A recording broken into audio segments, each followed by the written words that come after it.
Sa pagising sa umaga, iba kung nauuna ka. Sa pagbangon pa lamang, iba kung masaya ka na.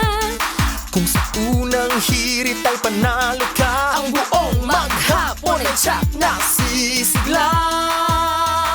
Sa unang hirit, unang-una ka. Sa unang hirit, serbisyong totoo ang dala. Sa unang hirit, Ang saya-saya, sa unang hirit, unang hirit, unang hirit. mangunguna ka.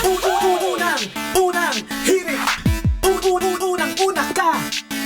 Balitang dapat na malaman, impormasyong may pakinabang.